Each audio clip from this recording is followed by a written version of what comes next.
RSS కార్యాలయంలో బాంబులు తయారు చేస్తున్నప్పుడు అవి బ్రదర్ పేరు కాంబ్లే బ్రదర్. ఆర్ఎస్ఎస్ మరియు బజరంగ దళకు చెందినటువంటి కొంతమంది తీవ్రవాదులు బాంబులు తయారు చేస్తూ ఉండగా అవి పేలి ఇద్దరు చనిపోయారు, 4 గాయాలు. ఆర్ఎస్ఎస్ కార్యాలయంలో 2006లో కొంతవరకు మీడియా కవర్ చేసింది.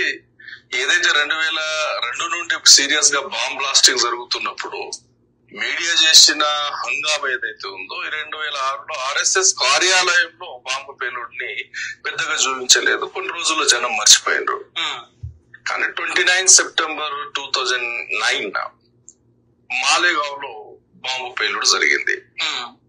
మహారాష్ట్ర మాలేగావ్ లో బాంబు పేలుడు జరిగిన తర్వాత చాలా మంది చనిపోయారు, చాలా మంది గాయాలైనాయి. అక్కడ కూడా సేమ్ ఇంటెలిజెన్స్ బ్యూరో ఐబీ ఏం చెప్పిందంటే ముస్లిం ఆర్గనైజేషన్స్ 3 ఆర్గనైజేషన్స్ పేరు చెప్పింది, కొంతమంది యువకులను అరెస్ట్ చేసింది. ఇంతవరకు జరుగుతూ వస్తుంది. జస్ట్ 29 సెప్టెంబర్ 2009 దానికంటే ఒక 2-3 నెలల ముందే ఏటీఎస్ బాధితులు హేమంత్ కర్కరే అని ఒక ఆఫీసర్ తీసుకున్నారు. హేమంత్ కర్కరే ఎప్పుడైతే ఈ మాలేగావ్ పేలుళ్ల మీద తన శైలిలో, హేమంత్ కర్కరే అనుకుంటా కదా అందులో చనిపోయింది, ముంబై దాడులలో అనుకుంటా, తన శైలిలో ఆయన అక్కడ ఇన్వెస్టిగేషన్ ఆఫీసర్ గా అక్కడ వెళ్ళడం జరిగింది. వెళ్ళిన తర్వాత అక్కడ బాంబు పేలుడు ప్లేస్ నుండి ఒక బైక్ ను రికవర్ చేశారు. ఆ బైక్ లోనే ఆర్డిఎస్ ను పెట్టి పేల్చారు. అసలు ఆ బైక్ ఎవరి పేరిట రిజిస్టర్ అయిందో ఉందని దానికి మొత్తం ఇన్వెస్టిగేషన్ చేయంగా అది ప్రజ్ఞా సింగ్ ఠాకూర్ పేరిట రిజిస్టర్ అయింది. ప్రజ్ఞా సింగ్ ఠాకూర్ అంట బీజేపీ ఆర్ఎస్ఎం, ఇప్పుడు ఎంపీ ఉన్నది మధ్యప్రదేశ్ నుంచి. ఓకే, సో ఈ ఇన్సిడెంట్ జరిగింది మాలేగావ్ లో. ఆ ఇన్వెస్టిగేషన్ ఆఫీసర్ ఎవరు? హేమంత్ కర్కరే. ఏబీపీలో పనిచేసింది, హిందూ వాహినిలో పనిచేసింది. అయితే ప్రజ్ఞా సింగ్ ఠాకూర్ పేరిట రిజిస్టర్ అయింది బైక్ కాబట్టి ప్రజ్ఞా సింగ్ ఠాకూర్ ను తీసుకొచ్చి విచారణ చేసిండు. విచారణ చేసిన తర్వాత ప్రజ్ఞా సింగ్ ఠాకూర్ 2 పేర్లు చెప్పింది. ఆ 2 పేర్లు శ్యామ్లాల్ షాహు మరియు శివనారాయణ కాలసంగార. ప్రజ్ఞా సింగ్ ఠాకూర్ 2 పేర్లు చెప్పింది. నాతో పాటు వీళ్ళు కూడా బాంబు పేలుళ్ళు ఉన్నారని, అది నేనే పేల్చిందని ఒప్పుకోవడంతో పాటు 2 పేర్లు చెప్పింది. ఈ 2ని తీసుకొచ్చిన తర్వాత 3 ఇన్వెస్టిగేషన్ చేస్తే మొత్తం 14 మంది బయటపడ్డారు.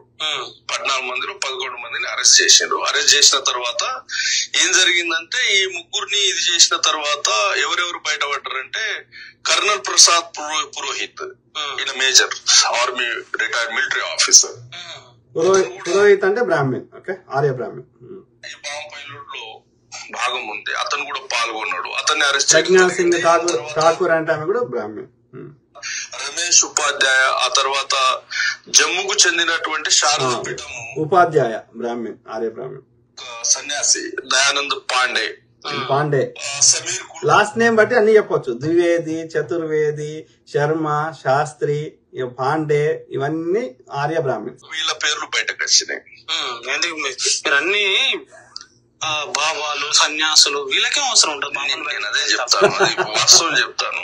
ఈ బుక్ మొన్నటి వరకు అమెజాన్ లో అత్యంత సంచలనం సృష్టించిన బుక్. ఏం పేరు? బుక్ పేరు ఏంది? క్లియర్ కనిపిస్తలేదు. ఆర్ఎస్ఎస్ బీజేపీ గవర్నమెంట్ దీన్ని బ్యాన్ చేసింది. దీనికి రాసింది ఒక IGP, inspector general of police, ఒక IPS officer SM Mushrif. Hemant Karkare తో పనిచేసినటువంటి అధికారులు, ఈయన ముంబై కమిషనర్ గా కూడా పనిచేశారు, పోలీస్ కమిషనర్ గా. అధికారు రాసింది పూర్తి ఆధారాలతో ఇన్వెస్టిగేషన్ రిపోర్టు, వాళ్ళ దగ్గర సేకరించినటువంటి ఆడియో వీడియో ఎవిడెన్స్ తో సహా ఈ బుక్ లో చర్చించడం జరిగింది. కాబట్టి ఈ బుక్ ను రాంగ్ అని ఎవడు అనలేడు. ఎందుకు? దీనికి ఎవిడెన్స్ ఉంది కాబట్టి రాంగ్ అని ఎవరు అనలేడు. అయితే ఈ బుక్ ను ఆ తర్వాత బ్యాన్ చేసిండు. దేశవ్యాప్తంగా సంచలనం సృష్టించింది. ఆయన ఓపెన్ టైటిల్ పెట్టిండు, ఆర్ఎస్ఎస్ దేశ్ కా సబ్సే బడా ఆతంకవాది సంఘటన అని. అంటే ఆర్ఎస్ అనేది దేశంలోనే అత్యంత ఉగ్రవాద సంస్థ అని చెప్తుంది దాని అర్థం. ఫస్ట్ ప్రింట్ దీన్ని 2017లో వచ్చింది. 2017లో ఫస్ట్ ప్రింట్ వచ్చింది. ప్రపంచ వ్యాప్తంగా ఈ బుక్ చాలా మారుమోగింది. తెలుసు కదా, సుందర్ బ్రదర్ అయితే అందరు తెలుసు, టీ10 సుందర్. ఈ బ్రదర్ కూడా తెలుసు కదా, కాంబ్లే బ్రదర్. కొన్ని సంస్థలు దొరకకపోయినా ఇక నాలాంటి వాళ్ళకు డైరెక్ట్ ఆఫీసర్ కాంటాక్ట్లు ఉండడం చేత నేను కూడా ఈ బుక్ సేకరించిన, దాన్ని సీరియస్ గా స్టడీ చేసిన. ఈ పేర్లు బయటపడ్డ తర్వాత వీళ్ళందరినీ ఇన్వెస్టిగేషన్ చేసినప్పుడు ఎవరి దగ్గర నుండి అంటే దయానంద్ పాండే దగ్గర నుండి 2 ల్యాప్టాప్లు జప్తు చేసిండ్రు. దానితో పాటు కర్నల్ ప్రసాద్ పురోహిత్ ఎవరైతే ఆర్మీ రిటైర్ మేజర్ అంటున్నామో కర్నల్ ప్రసాద్ పురోహిత్ దగ్గర ఒక ల్యాప్టాప్, దయానంద్ పాండే దగ్గర 2 ల్యాప్టాప్లు తీసుకొచ్చిన తర్వాత దాన్ని హేమంత్ కర్కరే చూసిన తర్వాత అసలు హేమంత్ కర్కరే షాక్ లోనేండు. అప్పటికే ఈ దేశంలో ఆర్ఎస్ఎస్ దేశభక్తి ముసుగులో ఈ దేశంలో ఏదో సేవా కార్యక్రమాలు చేస్తున్నట్టు, వీళ్ళకి ఏదో పెద్ద దేశభక్తి ఉన్నట్టు, ఈ దేశ సంస్కృతిని వీళ్ళే కాపాడుతున్నట్టు ప్రచారం చేస్తుంది, పెద్ద మొత్తంలో పనిచేస్తుంది. హేమంత్ కర్కరే జప్తు చేసినటువంటి 3 ల్యాప్టాప్లలో అది ఓపెన్ చేసిన తర్వాత హేమంత్ కర్కరే షాక్ లోనేడు. అసలు ఆయనకు అర్థం కాలేదు.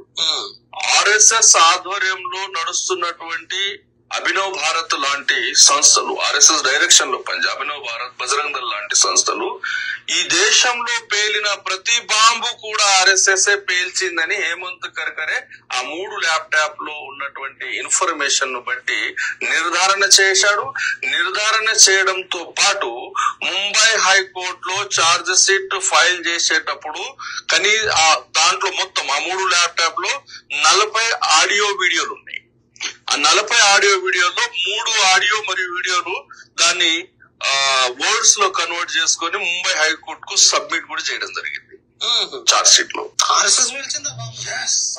అర్థమైందా? ఐ స్ట్రాంగ్లీ బిలీవ్ భారతదేశంలో నాటి నుంచి నేటి వరకు, ఇప్పుడు స్వతంత్రం వచ్చినాకనే కాదు, నాటి నుంచి ఈ ఆర్యులు దేశానికి వచ్చినప్పటి నుంచి ఇప్పటి వరకు ఏ దాడి ఎవరి మీద జరిగినా ఆర్య బ్రాహ్మణుల మీద తప్ప మిగతా ఎవరి మీద జరిగినా, ముఖ్యంగా హిందువుల మీద జరిగినా అవన్నీ ఈ ఆర్యులే జయించారు. ఆర్ఎస్ఎస్ నథింగ్ బట్ ఆర్యుల సంస్థ, సింపుల్ ఆర్య బ్రాహ్మణుల సంస్థ. చిత్ప్లవన్ ఆర్య బ్రాహ్మణులు, నార్త్ ఇండియన్ తెల్లతోలున్న బ్రాహ్మణులు. దేశంలో పేలిన ప్రతి బాంబు 2008లో హేమంత్ కర్కరే మాలేగావ్ బాంబు పేలుడిని తనదైన శైలిలో ఇన్వెస్టిగేషన్ చేసినప్పుడు, వీళ్ళందరూ బయటపడ్డప్పుడు వీళ్ళ దగ్గర నుండి సేకరించినటువంటి ల్యాప్టాప్ లో వాళ్ళు జరిపినటువంటి మీటింగ్లు ఏవైతే ఉన్నాయో రికార్డ్ అయి ఉన్నాయి.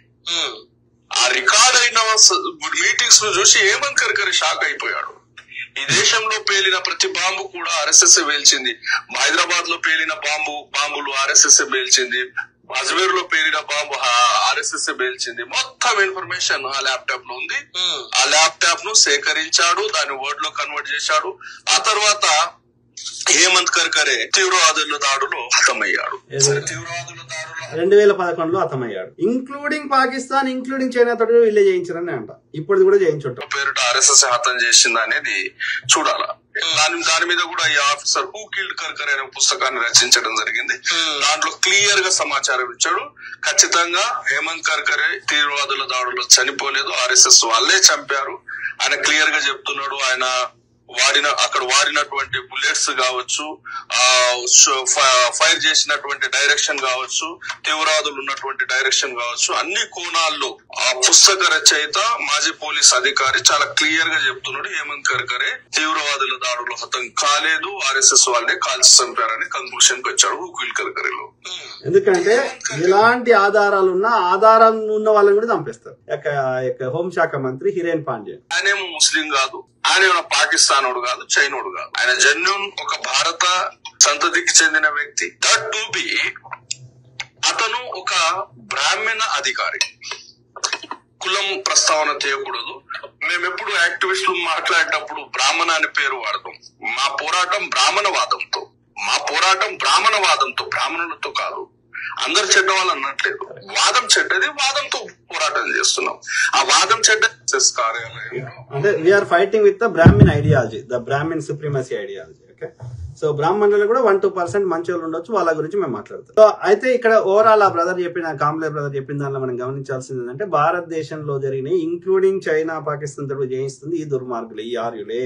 ఓకే, సో ఈ నిజమైన దేశభక్తులకి తట్టుకోలేకపోతున్నాం. అది హిందూ కావచ్చు, ముస్లిం కావచ్చు, క్రిస్టియన్ కావచ్చు. Arya is not Hindu.